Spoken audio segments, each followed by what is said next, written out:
আসসালামু আলাইকুম। ইউনূস সরকারের আমলে নাকি বাংলাদেশে বাক স্বাধীনতা সর্বোচ্চ লেভেলে ছিল। ইউনূস সরকারের আমলে সকলে যে যা খুশি তা বলতে পারত। ইউনূস সরকারের আমলে ইউনূসকে কুত্তার বাচ্চা, শুয়োরের বাচ্চা থেকে শুরু করে যে কোনো আজে বাজে গালি দেওয়া যেত, তাতে কারো কোনো কিছু হতো না। কিন্তু ইউনূস সরকারের আমলে সবচেয়ে ভয়ঙ্কর যে জিনিসটা ছিল, ইউনূস সরকারের বিরুদ্ধে কেউ যদি সঠিকভাবে তার সমালোচনা করতো, অর্থাৎ তার অন্যায়গুলো তুলে ধরতো, তাহলে কিন্তু সে আর ছাড় পেত না। এই ক্ষেত্রে তার বাকস্বাধীনতার শিকার মঞ্জুরুল আলম পান্না।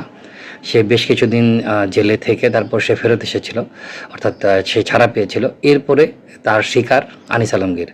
আনিস আলমগীরের অপরাধ ছিল যে উনি বলেছিলেন যে ইউনূস সরকারের পতনের পরে গ্রামীণ ব্যাংক বা গ্রামীণের যে প্রতিষ্ঠানগুলো সেগুলোর আক্রমণ হলে কি করবে, এই ধরনের একটা কথা বলেছিলেন। আর এই কথাটা বলার কারণেই আনিস আলমগীর ফ্যাসিস্টের দোসর হয়ে গেছে এবং সর্বোচ্চ লেভেলের যে শাস্তি, অর্থাৎ তাকে জেলে যেতে হয়েছিল। তাকে জেলে যেই মামলায় তাকে ফাঁসানো হয়েছে, সেই মামলাগুলো প্রথম তো আসলে বিভিন্নভাবে সন্ত্রাস বিরোধী আইন এবং বিভিন্ন আইনে তাকে ফাঁসানোর চেষ্টা করা হলো। তারপরে মানে কি একটা মামলা দিয়ে তাকে ফাঁসিয়ে দিয়ে তাকে জেলে রাখা হলো। আজকে সেই আনিস আলমগীরের জামিন হয়েছে। নতুন সরকার আসার পর আনিস আলমগীর মুক্তি পাচ্ছেন। আশা করা যায় আনিস আলমগীর তার যে ইউনূস সরকারের আরও যে গোপন কথাবার্তা যেগুলো উনি জানেন, উনি সকলের সামনে প্রকাশ করবেন। সমন্বয়কদের গুন্ডামি, মববাজি প্রকাশ করবেন, জামাত ইসলামীর দুর্নীতি থেকে শুরু করে সব কিছু প্রকাশ করবেন। আমরা আনিস আলমগীরের কাছ থেকে এটা আশা করছি। কারণ ইউনূস সরকারের আমলে অর্থাৎ ইউনূস সরকারের বিরুদ্ধে, জামাতের বিরুদ্ধে কথা বললেই সে ফেসিস্ট হয়ে যেত। আসলে সরকার বিরোধী কথাবার্তা সে যদি কোনো দলের, অর্থাৎ আনিস আলমগীর যদি সরাসরি বিএনপির সাথে যুক্ত থাকতেন, তাহলে হয়তো আনিস আলমগীরকে ফ্যাসিস্ট বলাটা এত সহজ ছিল না।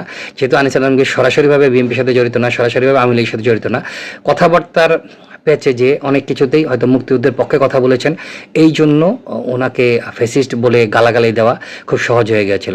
যেমন দেখেন, আমজনতার ছেলেটা আমতারেক বা যেই তারিখে আমি বলি না কেন, সেই ছেলেটা যতই রাজাকারের বিরুদ্ধে বলুক না কেন, অনেক কিছুই বলার সুযোগ নেই। কারণ সেই ছেলেটা সরাসরি 24-এর যে আন্দোলন হয়েছিল, সেই আন্দোলনে সরাসরি সে অংশগ্রহণ করেছিল।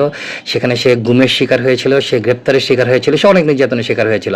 কিন্তু যদি সেই ধরনের কোনো কিছু আমতারিকের মতো যদি আপনার সেই যেহেতু আপনার কাছে পেছনে যেহেতু সেই ভিজুয়ালিটা নাই, সে কারণে আপনি যখনই কোনো কথা বলুন আপনাকে ফেসিস্ট বানিয়ে দেওয়া অনেক সহজ। কিন্তু আমতারিককে জামাত ইসলাম বা জুলাই গুন্ডাগুলা বা জুলাই চাঁদাবাজগুলা কেউ পারেনি। তো যাই হোক, আনিস আলমগীর মুক্তি পাচ্ছেন, জামিন পেয়ে মুক্তি পাচ্ছেন। এবং ইউনূস সরকার যে বাংলাদেশে মানুষের বাক স্বাধীনতা হরণ করেছিল, তার একজন প্রমাণ হিসেবে আনিস আলমগীর রইবেন। ধন্যবাদ।